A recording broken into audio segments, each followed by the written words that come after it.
నమస్కారం NSTV news కి స్వాగతం. నా పేరు సంధ్య. ఇక వార్తల్లోని ముఖ్యాంశాలను ఇప్పుడు చూద్దాం. అల్వాల్ పోలీస్ స్టేషన్లో ట్రాఫిక్ పోలీసుల ఆధ్వర్యంలో అరైవ్ అలైవ్ రహదారి భద్రత అవగాహన కార్యక్రమాన్ని నిర్వహించారు. ముఖ్యంగా అత్యవసర పరిస్థితుల్లో ప్రాణాలను రక్షించడానికి అవసరమైన సిపిఆర్ విధానాన్ని వైద్యులు ప్రాక్టికల్గా చూపిస్తూ వివరించారు.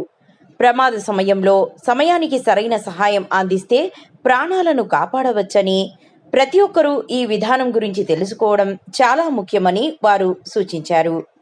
ఈ అరైవ్ అలైవ్ కార్యక్రమంలో ఏసీపీ శంకర్ రాజు, సిఐ ప్రశాంత్, గాంధీ ఆసుపత్రి వైద్యులు సందీప్, 108 అంబులెన్స్ వైద్యులు, ఆటో డ్రైవర్లు మరియు ఇతరులు పాల్గొన్నారు.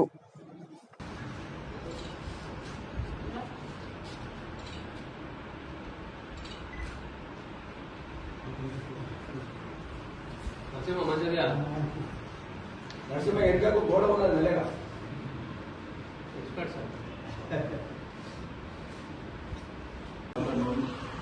ఈరోజు 5వ రోజు మన రాష్ట్ర ముఖ్యమంత్రి గారు, రాష్ట్ర డీజీపీ గారు శివజరెడ్డి సార్ అక్కడ ఉన్నారు. తర్వాత మా సిపి గారు అరైవ్ అలైవ్ మనము ఏదో పని నిమిత్తము ఉదయం లేచినప్పటి నుంచి రాత్రి పడుకునే వరకు వివిధ ప్రాంతాలకు వెళ్తాం. మళ్ళీ బయటకు వెళ్ళి నడుచుకుంటూ పోతాము, మోటార్ సైకిల్ పోతాము, ఆటోలో పోతాము, బస్సులో పోతాము. మళ్ళీ మనము తిరిగి క్షేమంగా ఇంటికి వెళ్ళాలి. మన గురించి మనం ప్రేమించే వాళ్ళు ఎదురు చూస్తుంటారని అనుకుని ట్రాఫిక్ రూల్స్ పాటించాలనే ఉద్దేశంతో ఈరోజు గత 5 రోజులుగా డిఫరెంట్ అన్ని ట్రాఫిక్ రూల్స్ పాటించాలి, మైనర్ డ్రైవింగ్ చేయకూడదు, డ్రైవర్స్ ఐ టెస్ట్ చేసుకోవాలి, అందరూ యూనిఫామ్ వేసుకోవాలి అనే ఉద్దేశంతో ఈరోజు 4 రోజులు అయిపోయింది. ఇది 5వ రోజు. మా సిపి గారు, మన డీసీపీ గారు శ్రీధర్ సార్, మా డీసీపీ గారు రాహుల్ రెడ్డి గారి యొక్క ఆదేశాల మేరకు ఈ కార్యక్రమం నిర్వహించడం జరిగింది. అందులో గౌరవనీయులు మన సందీప్ డాక్టర్ గాంధీ హాస్పిటల్ మరియు 108 సిబ్బంది కూడా మీకు చాలా వివరంగా తెలిసే విధంగా, మామూలు వ్యక్తికి కూడా తెలిసే విధంగా సిపిఆర్ అనేది వెరీ వెరీ ఇంపార్టెంట్. సార్ చెప్పాడు, ఎన్నో యాక్సిడెంట్స్ అవుతాయి, ఎంతో మంది కింద పడిపోతారు. కొద్దిమంది ఎవరో చేయని చెప్పారు. ఆల్రెడీ ఏరోప్లేన్లో ఉన్న వాళ్ళకి కూడా సిపిఆర్ చేశారు. ఏరోప్లేన్లో వెళ్ళే వాళ్ళకి కూడా సిపిఆర్ చేసి చాలా మందిని రక్షించారు. మా ట్రాఫిక్ కానిస్టేబుల్ ఎప్పుడు కూడా రోడ్డు మీద ఉంటారు కాబట్టి చాలా మంది చేసి ప్రాణాలు కాపాడే వాళ్ళు ఉన్నారు. కాబట్టి మనం అందరం కూడా తెలిసి ఉండాలి. మన ఇంట్లో ఈరోజు హార్ట్ అటాక్ అంటే జనరల్గా వచ్చేది. హార్ట్ అటాక్ అంటే ఏంటంటే హార్ట్ కానీ మన బ్రెయిన్ కానీ రక్త ప్రసరణ సరిగా జరగకపోవడమే హార్ట్ అటాక్. ఎందుకోసం అంటే ఆ రక్త నాళాల్లో, ఆ గమనంలో, సిరల్లో అంత పేరుకోల్పోతారు అన్నమాట. మనకు డ్రైనేజీ అంతా ఇదైపోతే ఏమైపోతుంది, బ్లాక్ అయిపోతుంది అన్నమాట. మనకు వైటల్ పార్ట్ అది ఉంది కాబట్టి ఆ యొక్క రక్త ప్రసరణ ఆగిపోవడం వల్ల గుండెపోటు వస్తుంది. అంతేనా? చాలా మందికి వస్తుంది. ఎందుకోసం అంటే లేటుగా నిద్రపోవడం, ఈ అడ్డమైనవి తినడం, ఓవర్ ఫుడ్ తినడం, ఇవన్నీ వల్లనే వస్తుంది. లోపల కొవ్వు వేరుకపోతుంది, తెల్లగా ఉంటుంది లోపల. అది దానివల్లనే గుండెపోటు వస్తుంది. కాబట్టి రోడ్డు ప్రమాదాలు ఇంపార్టెంట్. కాబట్టి గోల్డెన్ అవర్, ఎవరైనా యాక్సిడెంట్ అయితే ఇమ్మీడియట్ 1 అవర్లో ట్రీట్మెంట్ అందించగలిగితే అతని ప్రాణాలను మనం రక్షించగలిగిన వాళ్ళని. 108 వాళ్ళకు కూడా ఒక క్లాస్ పోతుంది. వాళ్ళు అర్ధరాత్రి కూడా పోతున్నారు. మొన్న కూడా ఇక్కడ తిరుమలగిరి క్లాస్ రోడ్డు యోగానే వచ్చారు.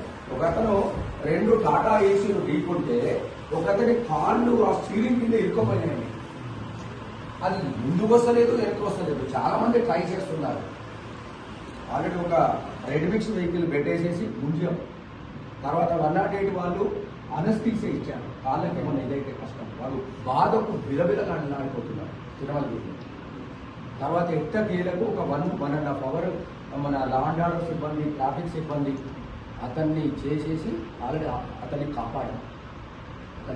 అంటే ఒక లైఫ్ అనమాట.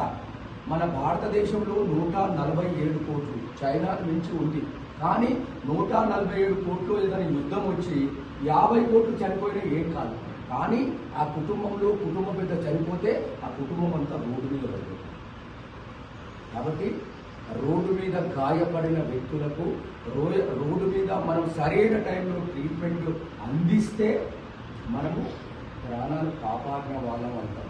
ఆ ఉద్దేశంతో ఈరోజు డాక్టర్ గారు చాలా అంటే ఎంత జనరల్గా అంటే ఇట్లా నేను కాయని చెప్పాడు. 108 సిబ్బంది కూడా వాళ్ళు రోజు అర్ధరాత్రి ఫోన్ చేసినా వాళ్ళు వస్తారు.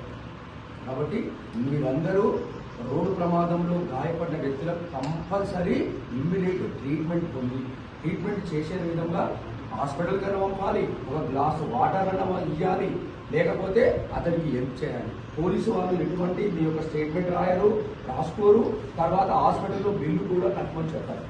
చాలా మంది మాకెందుకులే అనుకుంటారు, అపోహ ఉంది. ఆ అపోహను మీరు స్టేట్మెంట్ మీ స్టేట్మెంట్ రాసుకోరు, మీతో బిల్లు ఎవరు కట్టించుకోరు. ఇంతకుముందు అపోహ లేదు, ఇప్పుడు అట్లా చేయట్లేదు. ఎవరైనా ఎల్పిఎస్ సార్ చెప్పినట్టు ఎవరైనా ఎల్పిఎస్ వాళ్ళని ఇబ్బంది పెట్టట్లేదు. ఇంతకుముందు అంటే సార్ చదువుతుండే ఇప్పుడు అట్లా లేదు.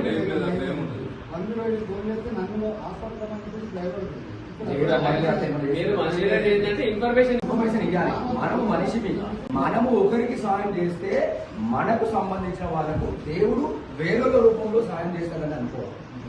మాకెందుకులే అని చూసుకుంటూ పోయేవాళ్ళు.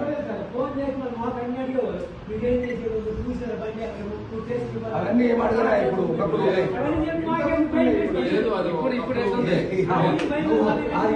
ఎరుకడి జమానా చెప్తున్నావు. సార్ అదే చెప్తున్నాడు. అది పాత రోజుల్లో అట్లా ఇబ్బంది పెడుతుంటే సార్ ఏం చెప్తున్నా అంటే ఇప్పుడు అట్లా లేదు. బండి మీద పోతుంటో ఏదో యాక్సిడెంట్ అవుతుంది, అక్కడ ఎవరు ఉండరు, నువ్వు ఒక్కడే ఉంటావు, నీకు ఎమర్జెన్సీ ఉంటుంది. ఇంకా ఇమీడియట్లీ ఫోన్ చేసి సార్ ఇక్కడ పలానా ప్లేస్ యాక్సిడెంట్ అయితే పోలీసు వాళ్ళు అంబులెన్స్ అందరు వచ్చేస్తారు. నీకేం భయం లేదమ్మా. ఇన్స్పెక్టర్ గారు చెప్పారు, లోకల్ ఇన్స్పెక్టర్ గారు చెప్పారు, నీకు ఎలాంటి భయం లేదు. నువ్వు ఫోన్ చేయు, 108 ఫోన్ చేయు, అవసరం ఉంటే ఒక గ్లాసు నీళ్ళు ఇయ్యు, ఓసారి అతన్ని లిఫ్ట్ చేయడానికి ఏదైనా చేతనైనంత సహాయం చేయు. చేస్తున్నావా లేదా? అది చెప్పడం కూడా ఆయనకు అదే చేస్తాం.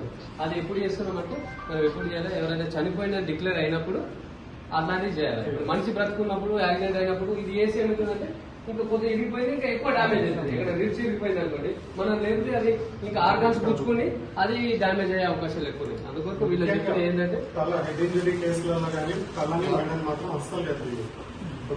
చెక్కలు అంటే ఆ చెక్కను పట్టుకుంటే సేమ్ యాసిడ్ ఉంటుంది. ఆ చెక్కను పట్టుకుంటే ఎలాంటి ఇబ్బంది ఉండదు. మూడోది, ఒకవేళ ఎక్కడన్నా చెయ్యి కానీ కాలు కానీ విరిగి ఫ్రాక్చర్ అంటాం కదా, క్లియర్ గా తెలుస్తుంది మనకి ఫ్రాక్చర్. ఇక్కడ వాపు వచ్చేసి చెయ్యి అంతా బెండ్ అయిపోయి ఉంటుంది. అట్లాంటి కేసెస్ కి కూడా ఎట్లా పడితే అట్లా లేకపోతే కరెక్ట్ ఇక్కడ నుంచి ఇక్కడ దాకా ఒక పెద్ద చెక్క లాంటిది ఏదైనా కట్టేసి ఇది అట్లానే రిజిడ్ ఉండాలి. మళ్ళీ బెండ్ అయ్యి నేను చూసిన ఎక్స్పీరియన్స్ ఏంటంటే ఇరిగిపోతే ఏం చేస్తారంటే మనల్ని గుంజుతారు. ఇక మన ద్వారా ఇంకా ఎక్కువ డ్యామేజ్ కాకూడదు. చెప్పే కాన్సెప్ట్ అది, మన ద్వారా ఎక్కువ డ్యామేజ్ కాకూడదు.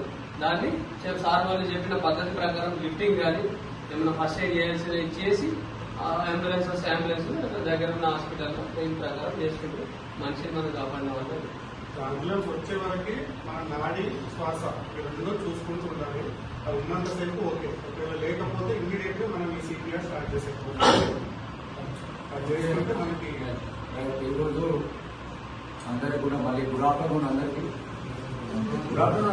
అరైవ్ అలైవ్ అనే మన స్టేట్ గవర్నమెంట్ ప్రోగ్రామ్ తరఫున నార్మల్ లేమన్ అంటే రోడ్ మీద ఉన్న ఆటో డ్రైవర్స్ కానీ మన ట్రాఫిక్ సిబ్బంది కానీ వీళ్ళకి ఎట్లా ఫస్ట్ ప్రథమ చికిత్స అనేది ఎట్లా అందించాలన్నది ట్రైన్ చేయడానికి వచ్చాను. నేను doctor Sandeep, national emergency life support trainer. నేను గాంధీ హాస్పిటల్లో వర్క్ చేస్తాను.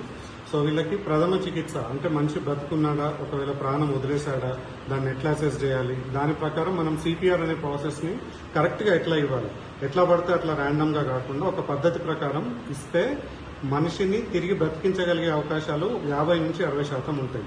సో ఒక్క ప్రాణం మనకి తిరిగి వచ్చినా కూడా అది ఆ కుటుంబానికి మనం ఎంతో మేలు చేసిన వాళ్ళం అవుతాం.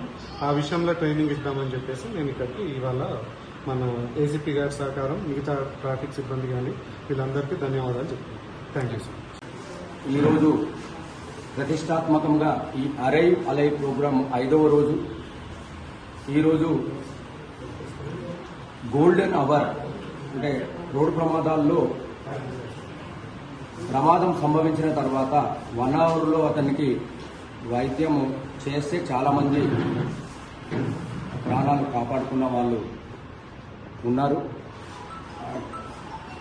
ఈ 5వ రోజు ప్రోగ్రాంలో భాగంగా ఈ అరైవ్ అలైవ్ ప్రోగ్రాము రాష్ట్ర ముఖ్యమంత్రి గారు, రాష్ట్ర డీజీపీ గారు శివధర్ రెడ్డి గారు, తర్వాత రవాణా శాఖ పొన్నం ప్రభాకర్ గారు వాళ్ళందరి సహకారంతో ఈ అరైవ్ అలైవ్ ప్రోగ్రాము 4వ విడత అందరినీ అవేర్ చేయడానికి ఈరోజు ఆటో డ్రైవర్స్ మరియు ఇతర వ్యక్తులు మా పోలీస్ సిబ్బందికి డాక్టర్ సందీప్ గారు గాంధీ మెడికల్ కళాశాల, అలాగే 108 సిబ్బంది ఇక్కడ విపులంగా సిపిఆర్ ఎలా చేయాలి, ప్రమాదంలో గాయపడిన వ్యక్తికి ఎలా తరలించాలి, ఏ విధంగా ప్రథమ చికిత్స చేయాలి అనేది క్లియర్గా ఇక్కడ చెప్పడం జరిగింది.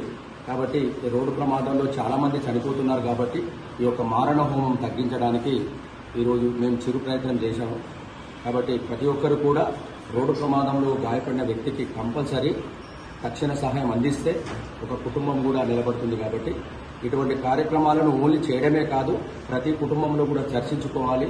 ప్రతి ఒక్కరు హెల్ప్ చేసినప్పుడే ఈ యొక్క మారణ హోమాన్ని ఆపుతాం. Thank you.